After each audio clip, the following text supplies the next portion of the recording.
So what I'm going to do right now is I'm going to crunch 1400 years of Islamic history in 5 minutes and make it as exciting as I can possibly make it. Because I hated history when I was a little girl. At this age, I appreciate history. And now I understand why they say those who don't learn from history are doomed to repeat it.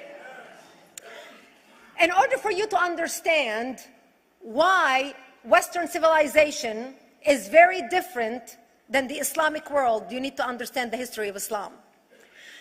When Prophet Muhammad supposedly revealed his revelation from the angel Gabriel that he is supposed to be the last of the prophets in the early 600s, he started preaching in his own city, Mecca.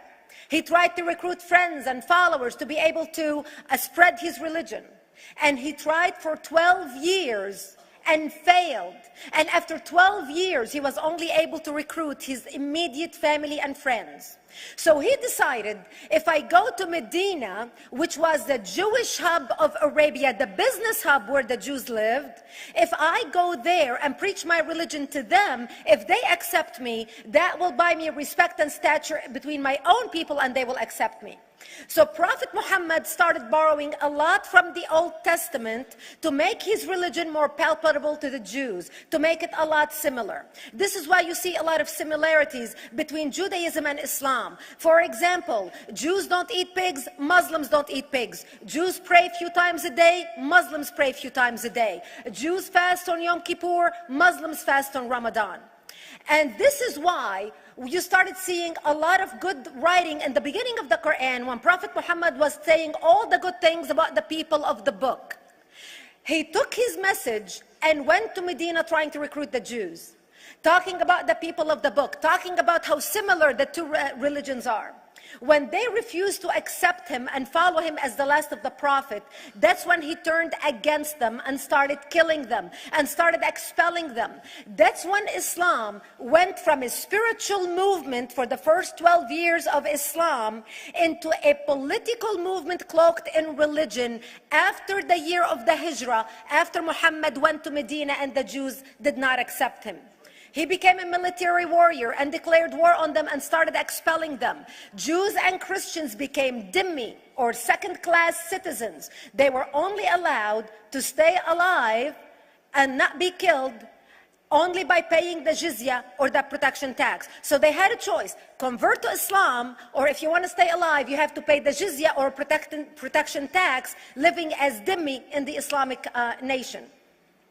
Christians and Jews could not ring church bells. Jews could not blow the shofar. Christians could not ring church bells. They could not pray publicly. Christians and Jews could not gather together and build new churches or new temples. And the way they paid the jizya or the protection tax was in a monthly ceremony where they would get together downtown and the Jew would kneel on his knee and hand his goods to the mullah, who would take the goods as the price for buying the protection. And in many areas, Jews and Christians were given necklaces to wear as a receipt that they paid their jizya or their protection tax. Jews considered najis under Islam. Najis is bodily fluid. Najis is garbage. Najis is dogs. Najis is dirty. So Christians and Jews were treated as second-class citizens. Islam continued to grow. As Islam grew, more people became dhimmi or second-class citizens. Jews and Christians were given identifiable clothing. The yellow star, which was given to the Jews that most people think is a German invention. It was actually an Islamic invention in the 9th century in Iraq by the second Khalif, Khalif al-Mutawakkil of Iraq, who invented the yellow star for the Jews to be identified as they walked down the street. Because Jews were considered najis, if a Muslim man or a Jew walked on the same side of the street, the Jew had to cross the other side so the Muslim man can walk, so he's not dirtied by the filth of the Jew.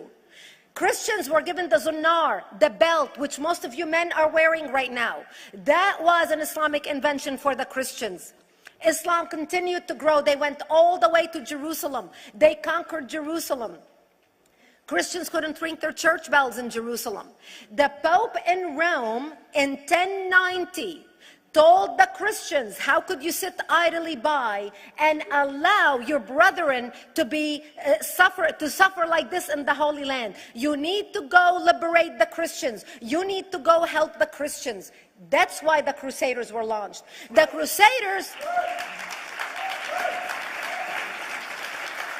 Crusaders were not launched because they just felt like waking up in the morning and going and converting a bunch of Muslims or beheading them. The Crusaders were launched to liberate Jerusalem. And they were able to liberate Jerusalem for less than 100 years before Salah ad-Din al-Ayyubi, Saladin, took it back, and Jerusalem remained under Islamic control until 1967, when the State of Israel liberated Jerusalem, where Christians, Jews, and Muslims could pray under the same sky.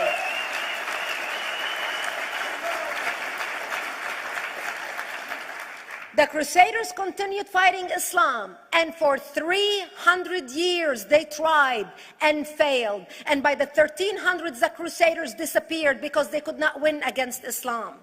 Islam continued to expand. They went all the way to Central Europe. They went all the way to China. They went to India. They conquered Spain. They changed the name of Spain from Spain to Andalusia. And they started, as they advanced, as they conquered more nations, more people paid the jizya, or the protection tax. And this is how the Islamic Empire grew. It went all the way until they was stopped at the gates of Vienna on 9/11. 9/11 is not a date that Osama bin Laden just picked out of a hat. 9/11 is a symbolic date in the Islamic calendar. By the 1600s, Islam had covered more of the earth's surface than the Roman Empire did at its peak. Between the 1600s and the 1800s, the Europeans were experiencing the European Industrial Revolution, where the Europeans were able to invent products on factory lines, where they are able to make money and sell products, which gave them the money to build a strong army in order to fight the Muslims. And that's how they were able to stop them at the gates of Vienna on 9/11. The Europeans started the pushback against Islam. They pushed them out of Europe. They pushed them out of all the way to the Middle East and North Africa. By 1924, the Islamic Empire ended. In 1924, the Islamic Caliphate ended in Turkey by President Ataturk, who was a secularist. He ended the Islamic Empire, and he gave women rights to vote. He gave women a right to an education, a right to work, a right to choose a husband. He forbid women from wearing the hijab. He forbid men from wearing the beard. The Muslims hate him so much that they consider him a Jewish agent, because they believe that his mother and her bloodline was Jewish, and that was the influence on Ataturk.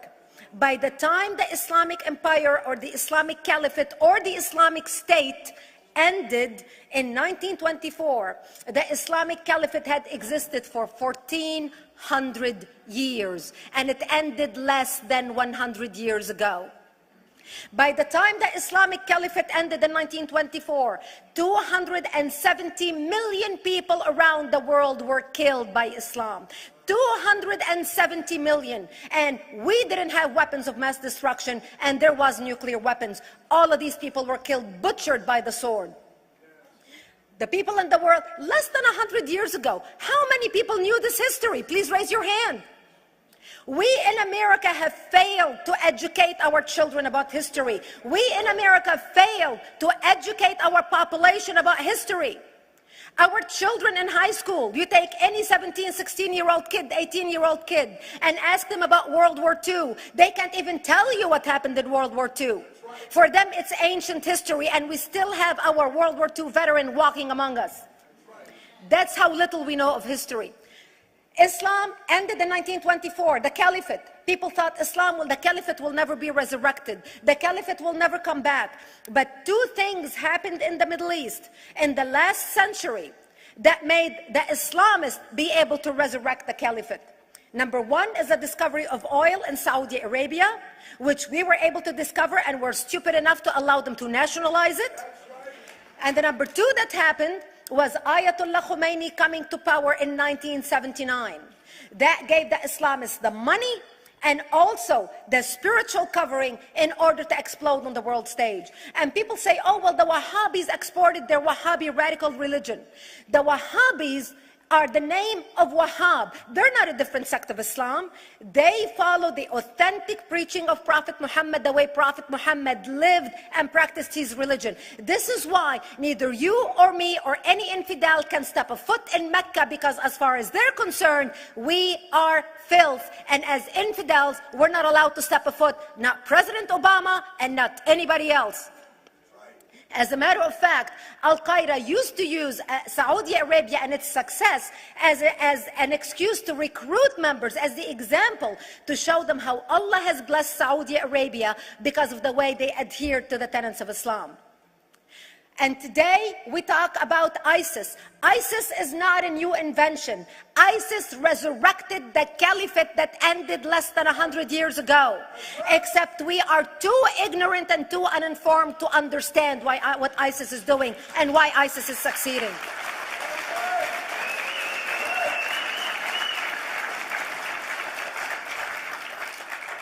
Two things you need to understand about Islam and the principles of war in Islam. One is the law of taqiyya, which means lying and deception. It means that a Muslim man can lay his hand on the Quran and swear that he is telling the truth, knowing that he is lying, but also knowing that the Quran will forgive him because he is advancing the cause of Islam. The second thing you need to know about is that the Treaty of Al-Hudaybiyah, which is an Islamic principle of war and a model on how to deceive your enemy when you have to sign peace treaties with your enemy. And it is based on an example by Prophet Muhammad. Prophet Muhammad was attacking the Meccans and their caravans when he was living in Medina. One day he attacked them because this is how he got the goodies. He would attack them, rob them, and spread the goodies among his men. And this is how he was able to recruit, because this is how people made money without working.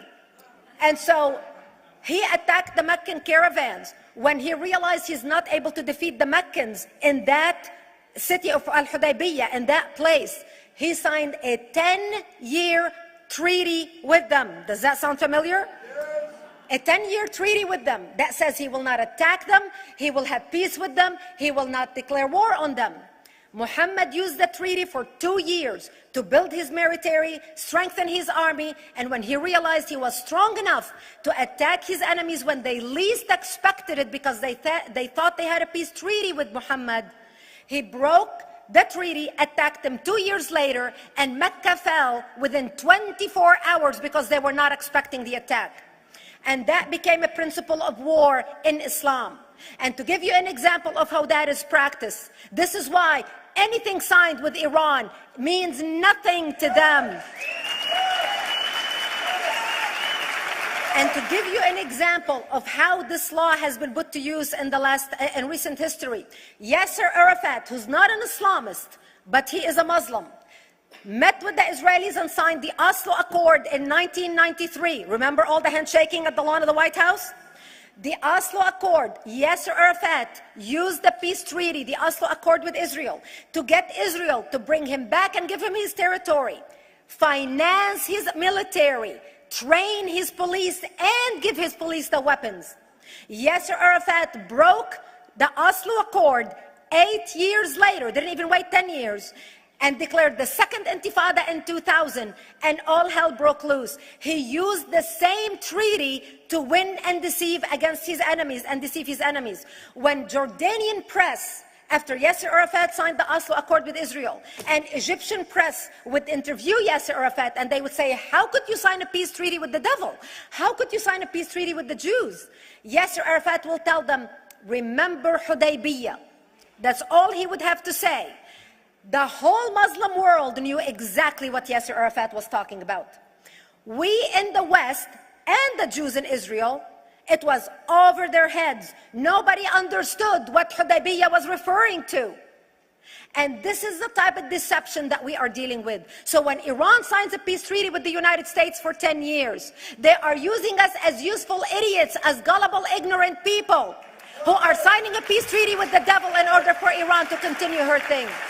In this deadly game of thrones, there's no place for America or for Israel. We don't have to gamble with our future and with our children's future. Elie Wiesel. And I wish I could promise you, Elie, that the lessons of history have been learned. That is why it is so important to be wise about who we're going to put in the White House next year.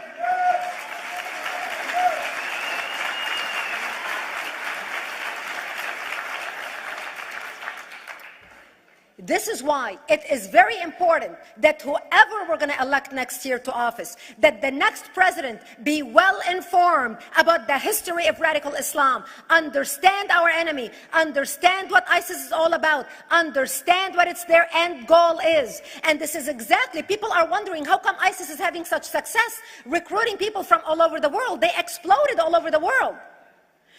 The Pew Research did a poll, and of course the Pew Research is not Brigitte Gabriel, is not Fox News, is not Tony Perkins. The Pew Research did a poll in 2013 when they went around the world and interviewed Muslims from Islamic countries all over the world. And they asked them two questions. Would you like to have Sharia law as the law of your country? And would you like to see the Islamic Caliphate? And remember, this was in 2013, before ISIS.